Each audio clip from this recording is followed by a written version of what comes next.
Hi guys, and welcome back to the Library of Alexandria. And today, guys, today is my Why Am I This Way? My May wrap-up, coming to you at the end of bloody June because I am an unreasonable human being who does not know how to complete tasks in a timely manner. So May was the end of the academic school year for me, and so toward the end I was just swamped with getting grades done and exams done, and so I did not read a ton in May. In fact, I only read 3 books completely in May, but I read most of the 4th one in May, so I'm counting it for May instead of June because I've already read way more in June. I've already read more in June than I read in the whole month of May, and June ain't even over yet. So I read 4 total books for about 2,400 pages, which isn't bad. They were long books, and of those 4 books, one was a 3.5 star, one was a 4.5 star, and then I had 2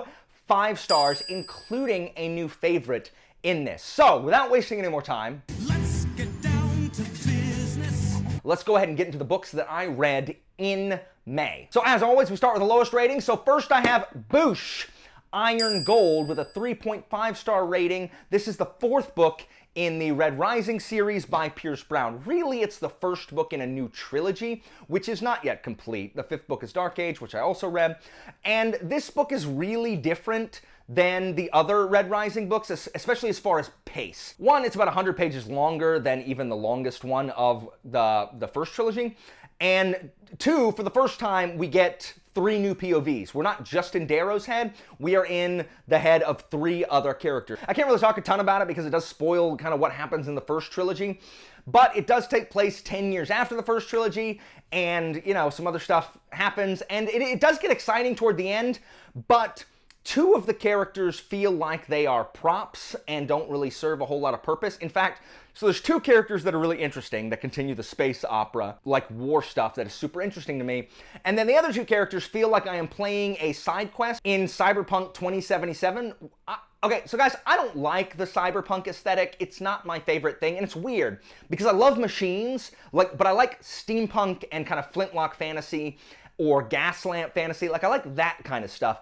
I don't like this futuristic, you know, everything's like, punk and, I mean, just look at it. It has, like, it just screams that sound. And Alex Nieves said the most profound thing I've ever heard anybody say. Why do people have the worst haircuts in the future? Why is the future in science fiction, these cyberpunk eras, why is it defined solely by people's terrible freaking haircuts? And I'll go one further and say, why are their clothes awful? So I hate the cyberpunk aesthetic where everybody's like, oh, look at the barcode on my face, because, man, the corporations made us all like objects to buy, man. And I'm just like, I don't care. Like, I don't care. Wear a normal freaking haircut, put on some normal clothes, and stop being edgy. The cyberpunk just aesthetic in and of itself is all, I mean, it just screams edginess. And CD Projekt Red, that's why your game's terrible. That's why you released the game and no one wants to play it, and that it's broken because you foolishly switched from something that people like to something that is garbage, like the cyberpunk aesthetic.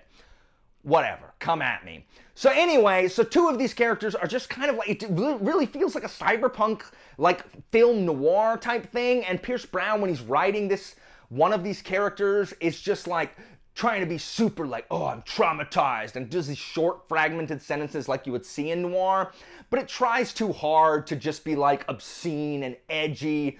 And I just hate it. Like, I just hated every minute I spent with this character. The other character that's kind of in that storyline, I didn't hate as much, but didn't do anything. Was literally just there so we could witness the events that were happening around them.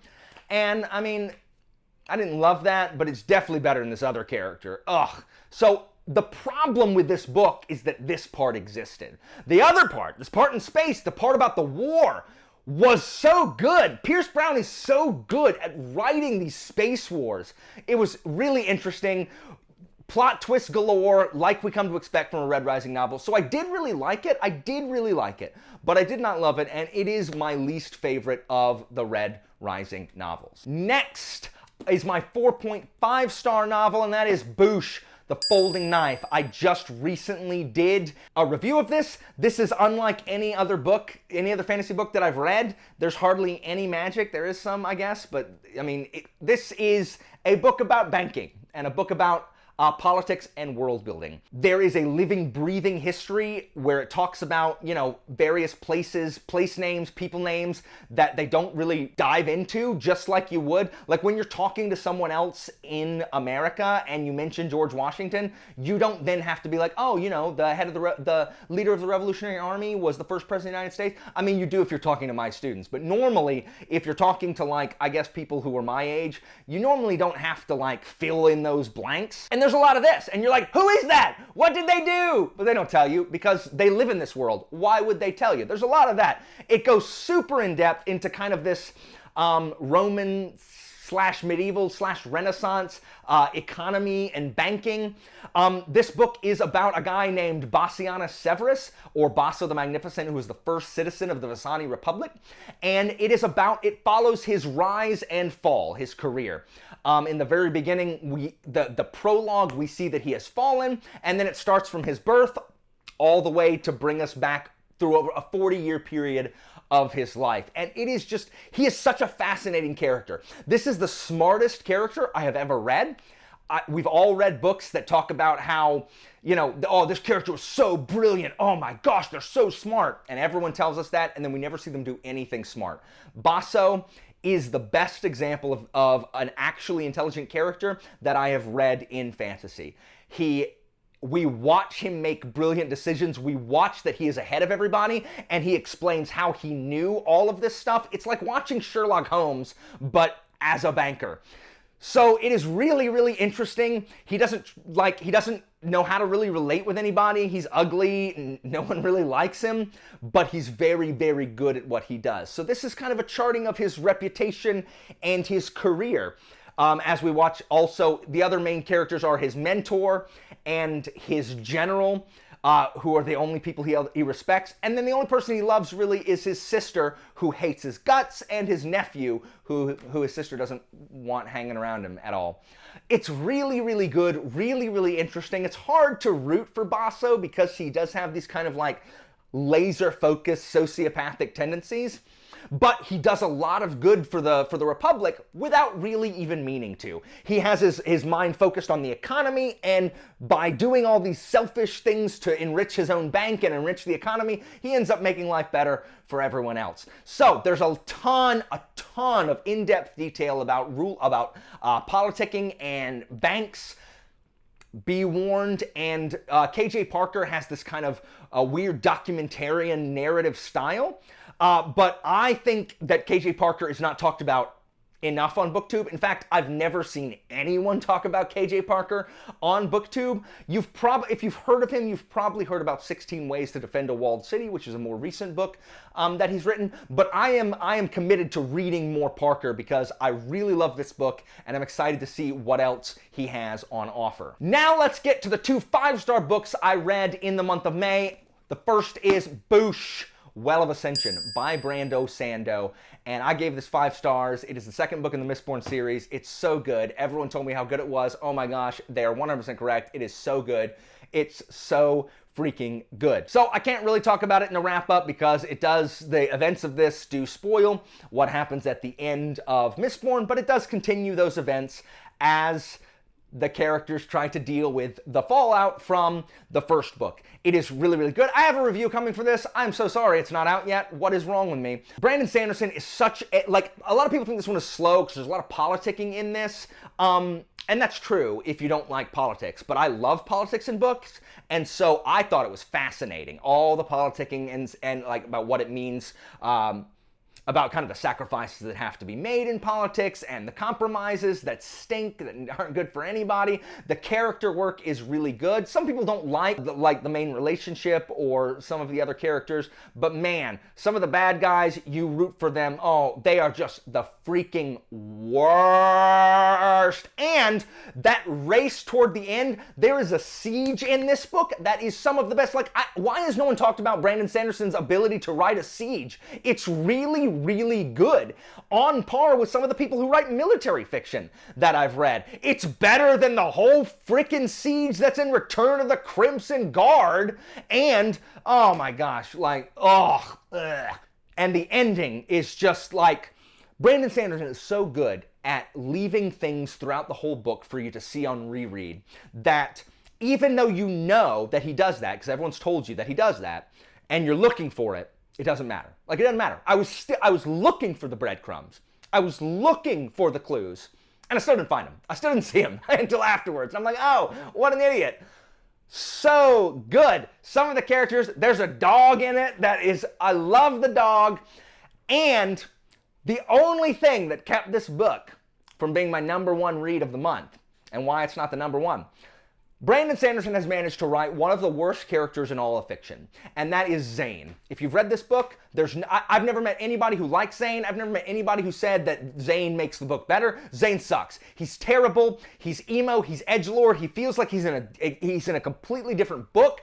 The things he does make no sense. The things he says makes no sense. He makes no sense. He's a dumb character. He's a ridiculous character. He's literally the worst. Every single time he came on the page, the book was worse for it. This book is worse for his existence.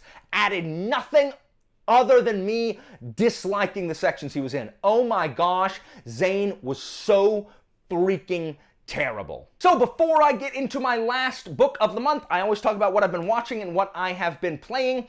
As far as anime is concerned, I finished Monster, which was fantastic. Again, check out my April wrap-up for me to talk more about Monster, but it ends, it's very satisfying, it's a very cerebral anime. The character work in this anime, if you watch anime for character work, if you're a character-driven watcher, man, the characters in here are so good. From Inspector Lunge to Dr. Tenma.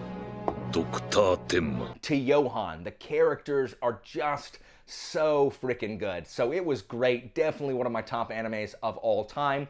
And I haven't really started a new series. Instead, I have restarted One Piece. And before you all go, Alan, everyone's doing One Piece now. Is that why you're watching One Piece? No, it's freaking not. I have been watching One Piece for almost 20 years. They weren't even done with Alabasta when I first started watching One Piece, and so I have grown up really like since I started college with this series, and it's always been one of my favorites.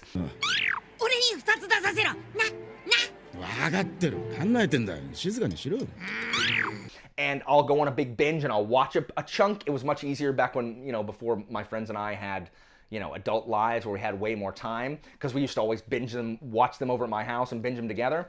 And then I'll go a few years without watching any, and then I'll try to catch up, and then I'll stop. And so 3 years ago, I had binged up to Dressrosa, and they were still in the middle of Whole Cake Island. Like, they hadn't even gotten done with Whole Cake Island. And then I stopped. And every time I see my brother comes over every other Tuesday to play Gloomhaven, he's always like, have you watched One Piece yet? Have you watched One Piece yet? Because he's a manga reader. He's never seen it. He just reads it's caught up with the manga. And so he always wants to talk to me about One Piece. And I'm not there. I had only finished Dressrosa. And so I restarted. And now I'm in Whole Cake Island. I'm like 170 something episodes behind where they currently are. And so my goal is to try to catch up there. I'm not exclusively watching it. As soon as I find something else to watch, I think Ray Zero people have recommended to me, so I might start watching that as well. But I'm kind of bouncing around, and I have to make sure I do it because I'm sick of my brother being a twerp every time I see him. So that's why I'm watching One Piece, because it's an amazing show. But I don't recommend it to anybody because, like, if you're not already watching One Piece, I mean, why would you start? Like, you're literally 1,000 episodes behind. Like, One Piece is something that is special to me, but I like when people say, hey, do you know a good anime? I don't recommend One Piece. Say One Piece is excellent, but it's 1,000 episodes long. Instead, read something shorter, like Erased or Promised Neverland. Now, as far as games are concerned, Mass Effect Legendary Edition, it is. Played through frickin' Mass Effect 1, which they made tolerable, because the game was almost unplayable on the original Xbox. But they made it tolerable. It still doesn't play super great, but the story's really good, and it has my boy Rex, not Rex. Shepard. Rex. why you don't get to play as Rex for all 3 games is ridiculous. So I use Rex and Garrus. They're my peeps.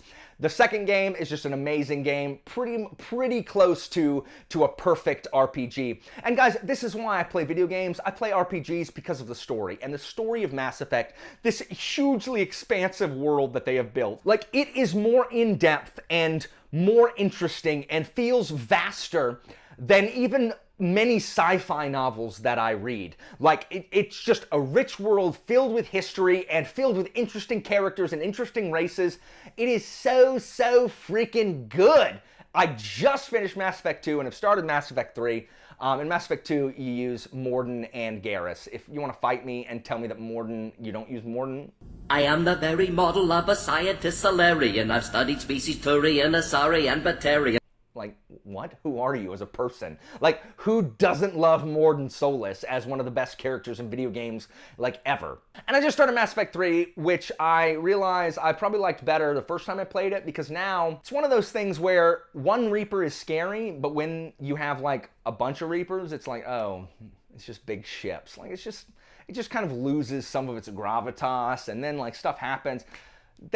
They do not stick the landing in Mass Effect 3. They just don't. Like, this weird samurai guy comes out of nowhere, elusive man starts acting the way he's acting. Like, I know they try to explain it, but it's just, I don't know. I don't really like how they wrap this up. But the character work, again, is really fantastic. If you like video games and you haven't played Mass Effect and you like sci-fi and you like fantasy books, like, if you like a good story that is both plot and character driven, it's fantastic. Freaking pick up Mass Effect Legendary Edition. If you've ever been waiting to play it, please pick it up. Just storm through Mass Effect 1 and play 2 and 3. Really good stuff. And so, coming to the last book, my 5-star, my favorite book of the month, Boosh, Guns of the Dawn by Adrian Tchaikovsky.